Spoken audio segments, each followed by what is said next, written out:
राधे कृष्ण राधे कृष्ण। उद्धव द्वारा श्री राधा तथा गोपी जनों को आश्वासन। श्री नारद जी कहते हैं, राजन, श्री राधा ने पत्र लेकर उसे अपने मस्तक पर रखा, फिर नेत्रों और छाती से लगाया। उसके बाद उसे पढ़कर श्री कृष्ण के चरणारविंदों का स्मरण करके अत्यंत प्रेमातुर और नेत्रों से अश्रुधारा बहाती हुई वे उद्धव के सामने ही मूर्छा की पराकाष्ठा को पहुंच गई। तब सखियों ने उनके ऊपर केसर, अगुरु और चंदन से मिश्रित जल तथा पुष्प रस छिड़ककर चंवर ढुलाना आरंभ किया। इससे पुनः उनकी चेतना लौटी। कमल लोचना से राधा को वियोग दुख के सागर में डूबी हुई देख उद्धव तथा गोपियां नेत्रों से अविरल अश्रुधारा बहाने लगी।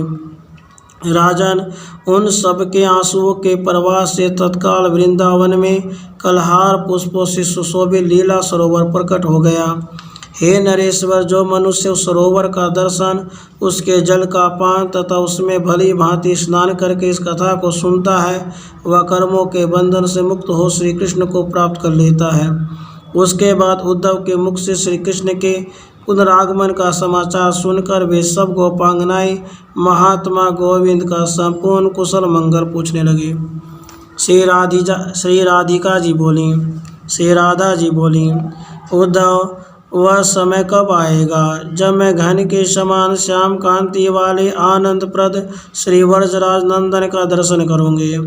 जैसे मयूरी मेघमाला के और चकोरी चंद्रमा के दर्शन के लिए अत्यंत उत्कंठित रहती है, उसी प्रकार मैं भी उनका दर्शन पाने के लिए उत्सुक हूँ। किस कुछ समय में मेरा उनसे वियोग हुआ, इससे इस पृथ्वी पर एक एक क्षण मेरे लिए एक कल्प के समान हो गया है।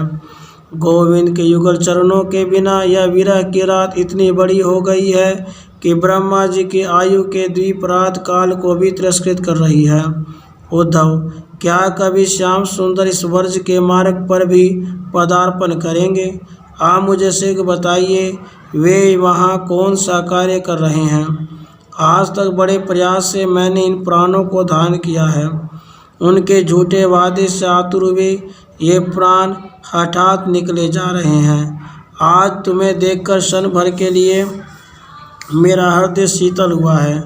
तुम्हारे आने से आज मैं उसी तरह प्रसन्न हुई हूँ जैसे पूर्व काल में पवनपुत्र हनुमान के लंका में आने से जनक नंदिनी सीता प्रसन्न हुई थी। मंत्रियों में श्रेष्ठ उद्धव जी, जो आशा देकर अपने स्नेह छो मोह रूपी धन को त्याग कर और अपनी ही कही हुई बात को भुलाकर मथुरा चले गए, उनके लिखे हुए इस पत्र को वाक्यांश को भी मैं सत्य नहीं मानती। तुम स्वयं उनको यहाँ ले आओ। उद्धव बोले, श्री राधे, मैं मथुरापुरी लौटकर आपके इस महान वीरा जनित दुख को उन्हें सुनाऊंगा और अपने आंसुओं के जल से उनके चरण पखारूंगा। जैसे भी होगा श्रीहरि को मथुरापुरी से लेकर पुनः यहाँ लाऊंगा। यह बात मैं आपके चरणों की शपथ खाकर कहता हूँ, अतः आप शोक न करें। नारद जी कहते हैं, राजन, उसके बाद प्रसन्न हुई श्री राधा ने रास रंगस्थल में चंद्रमा द्वारा दी गई 2 सुंदर चंद्रकांत मणियाँ श्याम सुंदर को देने के लिए उद्धव के हाथ में दी। पूर्व काल में चंद्रमा ने जो सहस्रदल कमल भेंट किए थे, उन्हें भी प्रसन्न हुई भक्तवत्सला श्री राधा ने उद्धव को अर्पित किया।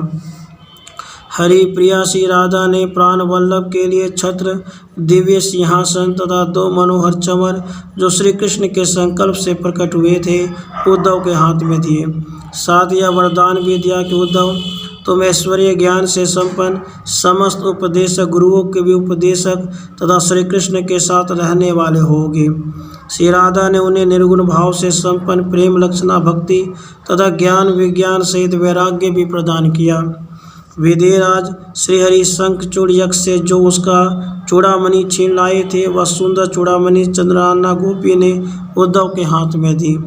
राजन, इसी प्रकार अन्य गोपांगनाओं भी महात्मा उद्धव के हाथ में सुंदर आभूषणों की राशि समर्पित की।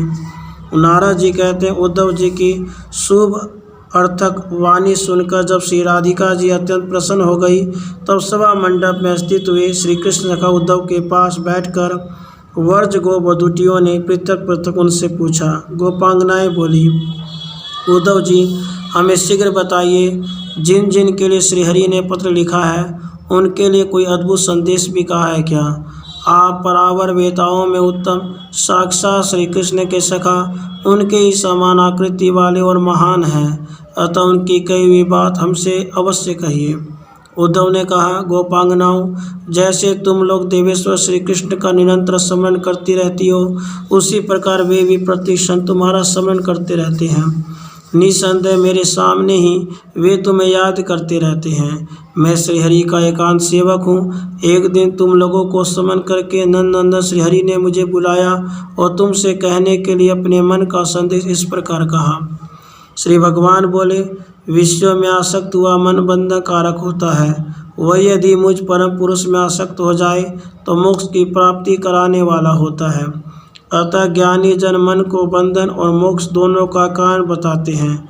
अतः मनुष्य को चाहिए कि वह मन को जीतकर इस पृथ्वी पर असंग आसक्ति शून्य होकर विचरे। जब विवेकी पुरुष निर्मल अध्यात्म योग के द्वारा मुझ साक्षात परात्पर ब्रह्म को सर्वत्र व्यापक जान लेता है, तब वह मन के कसाय राग या आसक्ति को त्याग देता है। यद्यपि मेघ सूर्य से ही उत्पन्न हुआ उसका कार्य रूप है, फिर भी जब तक वह सूर्य और दर्शक की दृष्टि के बीच में स्थित होता है तब तक दृष्टि सूर्य को नहीं देख पाती। उसी प्रकार जब तक अंतःकरण आत्मा के बीच में कसाय रूप आवरण है तब तक मुझ परमात्मा का दर्शन नहीं हो पाता। हे व्रजंगनाओं, मैं स्थूल भाव से दूर हूँ, परंतु तत्व दृष्टि से तुम में और मुझ में कोई दूरी नहीं है। अतः यहाँ के वियोग को तुम मेरी प्राप्ति का साधन मान लो। सांख्य भाव से जिस पद की प्राप्ति होती है, अवश्य वह योग भाव, योग साधना या वियोग की अनुभूति से भी स्वतः प्राप्त हो जाता है।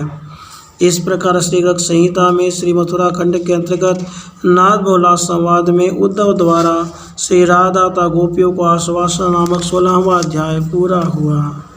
राधे कृष्ण, राधे कृष्ण।